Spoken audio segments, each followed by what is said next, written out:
This is the overview of Chapter 9, Management Principles.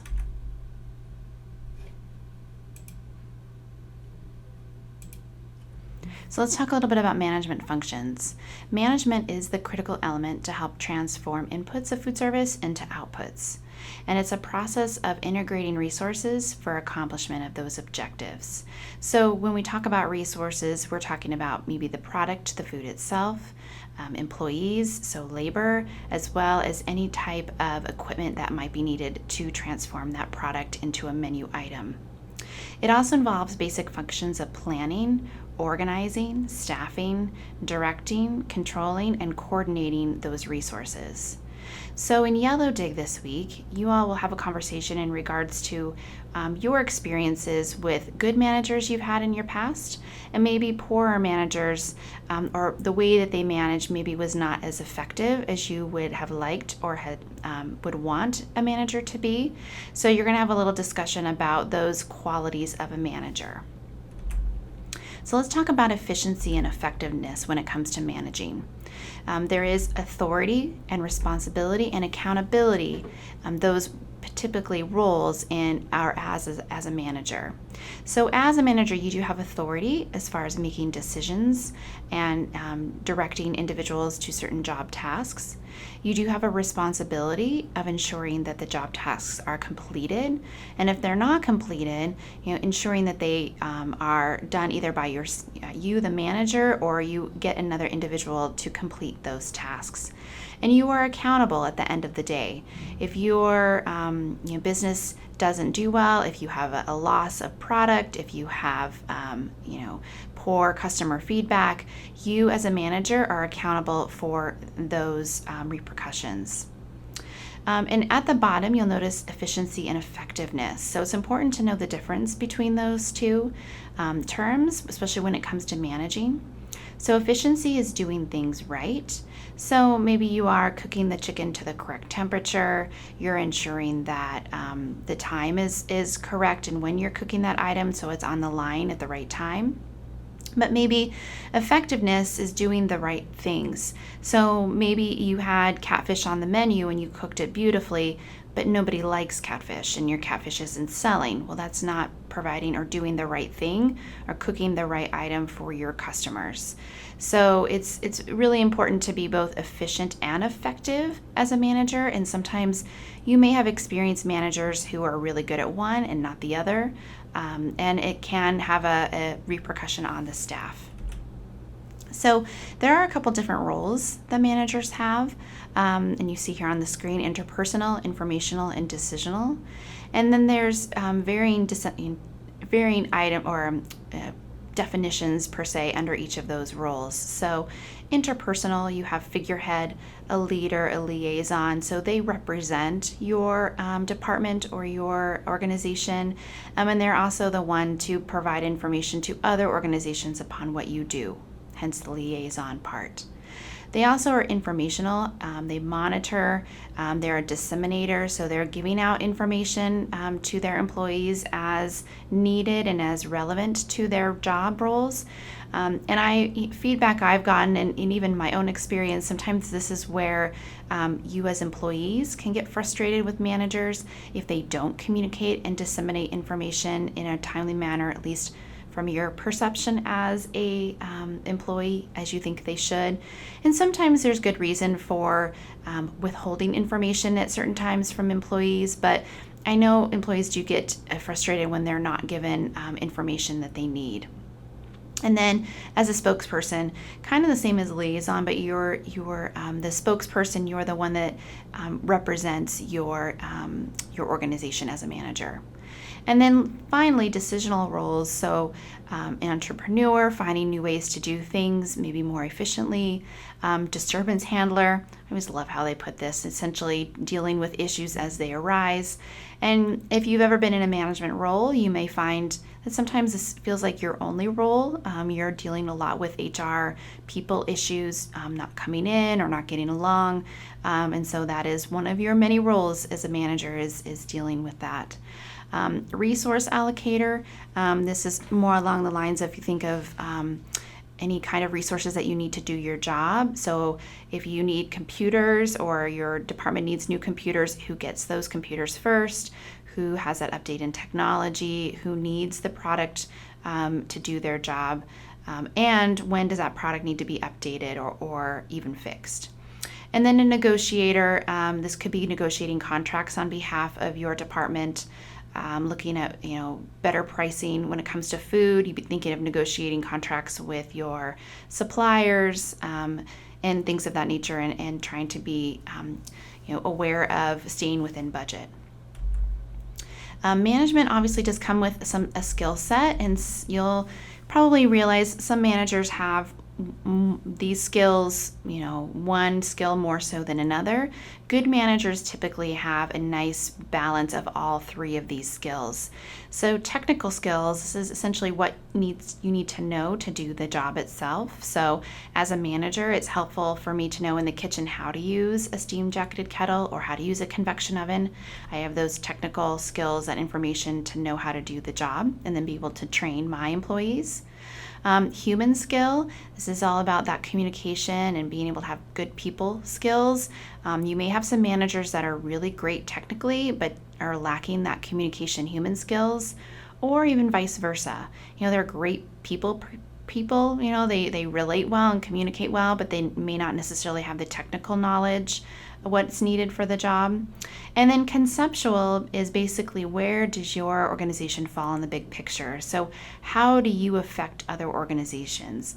So for instance, say I'm a food service department within a hospital. How does my department impact nursing or even sanitation or something to that effect? So you have to know, if I make a change, how is that going to impact the big picture in other departments that we influence or affect?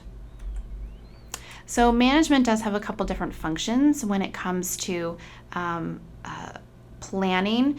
We'll talk a little bit more about planning in just a minute, but what kind of things are you planning? There's a lot of what we need to happen and when, knowing what needs to occur. So essentially knowing what your outputs need to be will help you with that planning piece.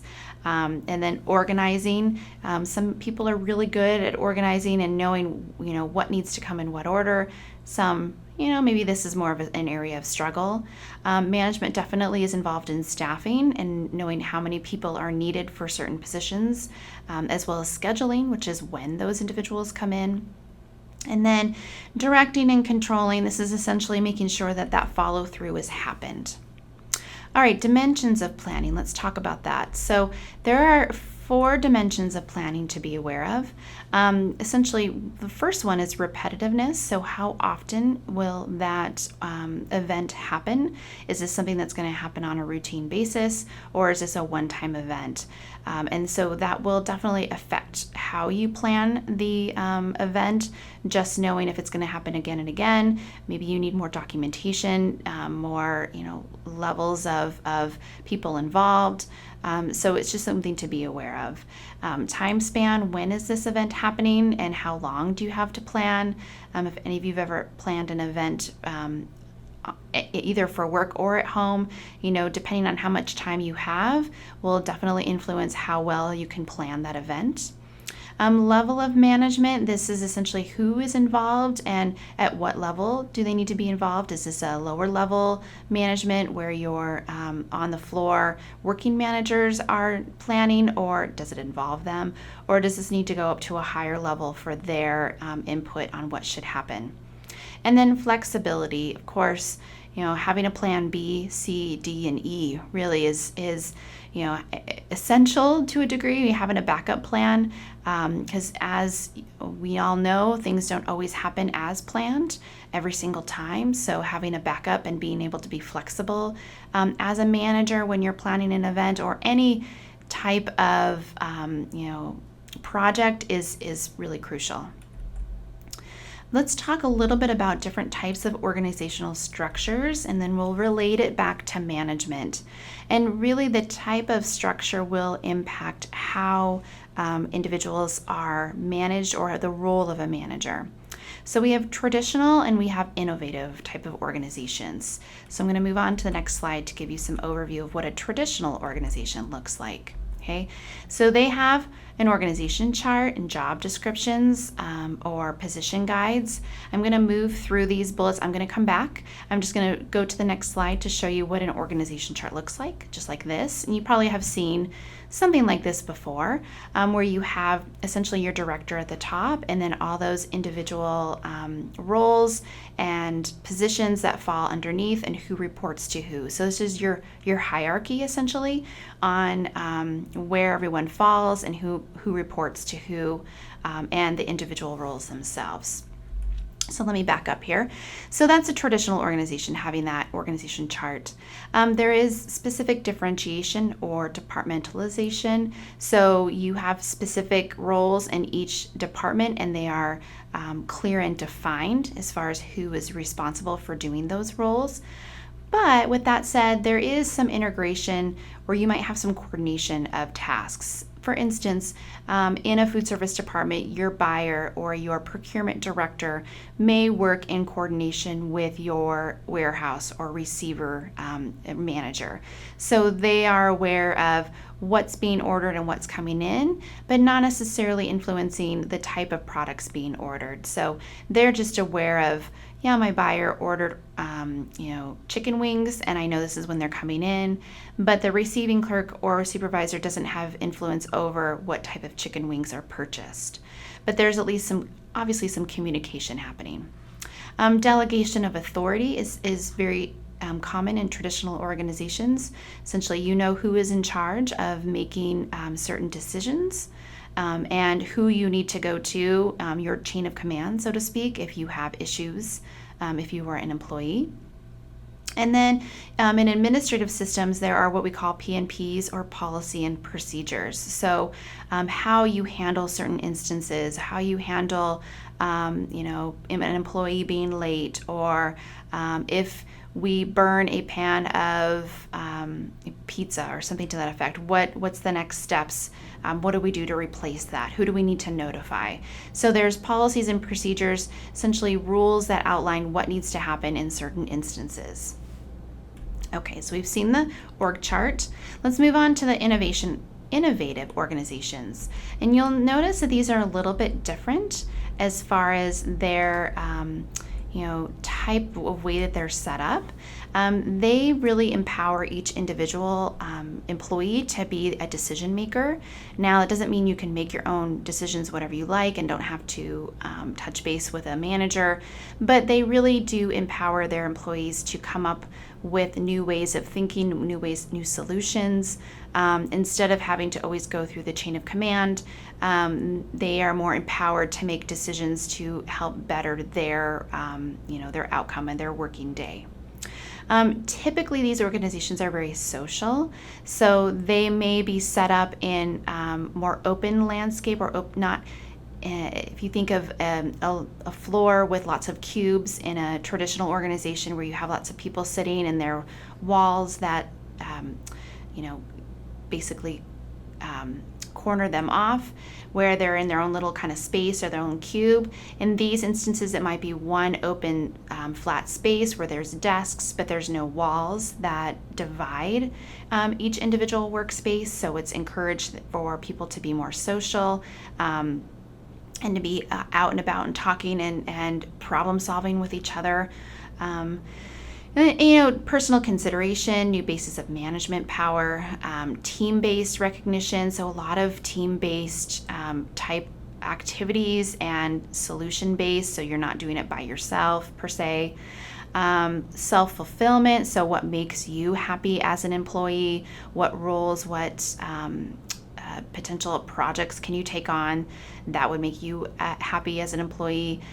Flat hierarchy, so no longer is that chain of command in place where you have your supervisor and that supervisor has a director and that director has their own maybe CEO.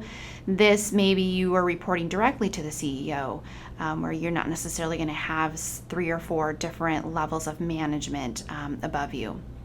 Vision and values, there's definitely an emphasis on this. So you are invested in the organization, you know where they're headed, where they're going, what they value as a company, and that can definitely influence your work. And managers as change agents. So, making sure that if there's a problem, you as a manager can make the change. You don't have to necessarily get approval from 3 tiers of management above you. You can make that change and see how well it works. And last but not least, our innovative organizations are typically very technologically savvy. So they're the ones to early adopters, they say. So the first ones to adopt a new type of technology that comes out and embrace it and utilize it to its intent. These are usually the ones, that maybe would have adopted iPads fairly early on in the iPad world, where we, normal non-technological savvy people would have no idea of how you even use an iPad. So they're definitely the early adopters. When we talk about corporate culture, this can definitely be in any type of organization. It doesn't have to be innovative, it can be also traditional. But a positive corporate culture is essentially a place with shared philosophies, values, expectations, norms that knit an organization together. So you all have a shared value. You understand what you're there to do. There is integrity and there's trust there. And there's a bottom-up style of management. So what your employees are saying does go up the chain and change can be made. And very team-oriented. You're not feeling like you're the single person doing this job. You feel like you are there, part of a team. Positive corporate culture does include having fun in and outside of work. So they may have social luncheons and potlucks and fun type of team building activities in work, and then they may encourage happy hours or outings outside of work as a group. They're typically involved in the community. I can think of some organizations that maybe do work with Habitat for Humanity, or they're doing food drives during the holiday season, or adopting families during the holiday season. So they do have a influence and involvement in the community around them. And then last, there's an emphasis on physical health and fitness. Now, this can be in a couple different ways. One, maybe they're providing reimbursement for their employees to join a gym or to seek nutrition counseling. Maybe they have a gym in the building itself, and they encourage employees to utilize the gym during work hours or outside of work hours.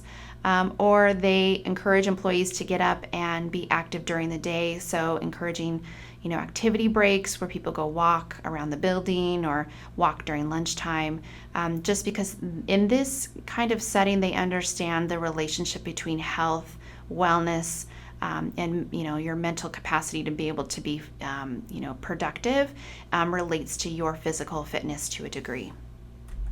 Okay, let's talk a little bit more about underlying concepts of an organization and management. Under management, you have, as we mentioned before, that authority, responsibility, and delegation. So you have authority as a manager and ultimately responsible, and you can also delegate tasks. There is a span of management control, and we'll talk about that in the next slide. Essentially, how many individuals you can manage effectively, and even geographically, how well you can man them and where they're at in the country compared to where you were located. And then formal versus accepted authority. So I may have the title of director, and that's my formal authority, but if my employees don't accept that title, then there's really no acceptance authority or accepting me as their boss or their manager. And with that, you'll notice the authority of competence or expertise. So as a manager, I have competence, I have expertise in the area of what my staff is doing, meaning I have the technical skills. Maybe I know how to utilize the steam jacketed kettle or the tilt skillet.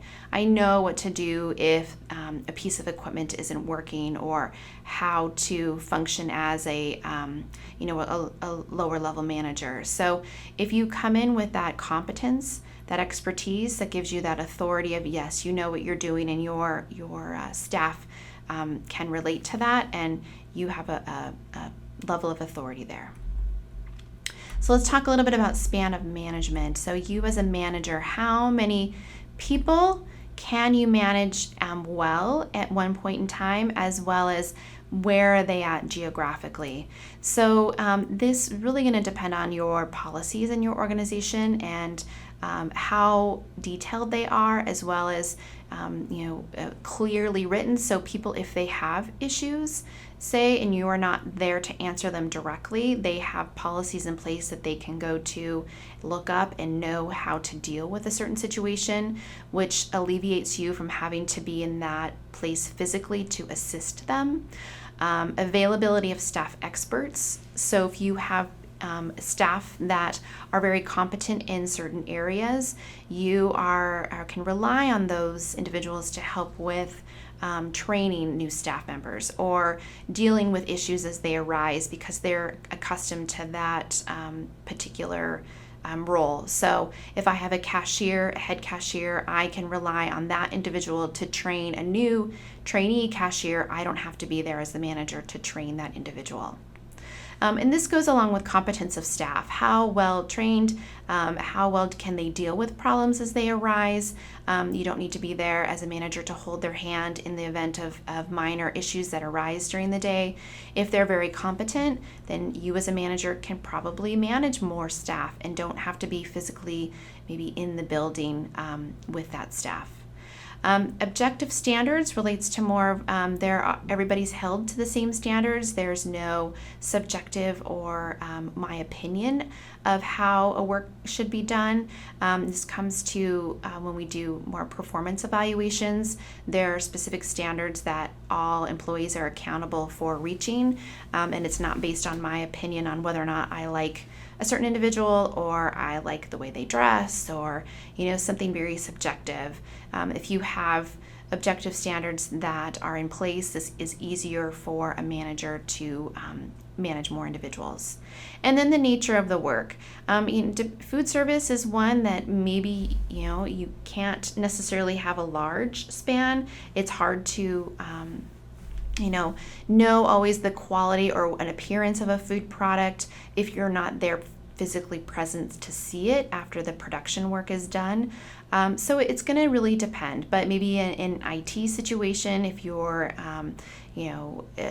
working on a specific code or something, this is something that you can see from a distance, meaning it's sent to you via email. It's not something that you have to see or be physically in the building to evaluate.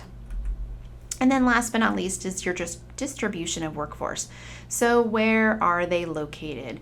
Again, some companies, they're all over the world, and you potentially could be managing people all over the country or even on the other side of the world. So again, it's going to depend on the nature of the work and all of those previous points that was discussed in this slide on how well distributed your workforce is. Let's talk a little bit about how organizations can be broken up or departmentalized, grouping essentially of jobs according to some logical arrangement. And every company is a little bit different in how they do this. So you might have a company that's departmentalized based on product and what they produce, or maybe their specific customer base. So if you think of Aramark, they have several different customer bases that they provide food service for. So they have a hospital base, they have a school food service base, they also have maybe even hotel or hospitality. They also have arenas, sports arenas. So they can be broken up in lots of different departments just based on who are they serving. Process equipment and time. So what is it that you're using? So if you think like the fryers, you may have a specific department who is just related to, they are the ones who fry all your products. If you're in a kitchen, they're responsible for the fries, maybe for chicken nuggets or whatever other item happens to be fried on the menu, because their department essentially in that kitchen is the fryer. Geography. Think of different parts of the country. If you're the West Coast, East Coast, maybe you're broken up in based on where you're at in the country in your organization. And then function is last. So what is it that you're doing? So if you're the accounting department, you're the procurement department, your IT. So based on what it is that you're doing, your function, you can be then broken up within your organization into that specific department. And that's it.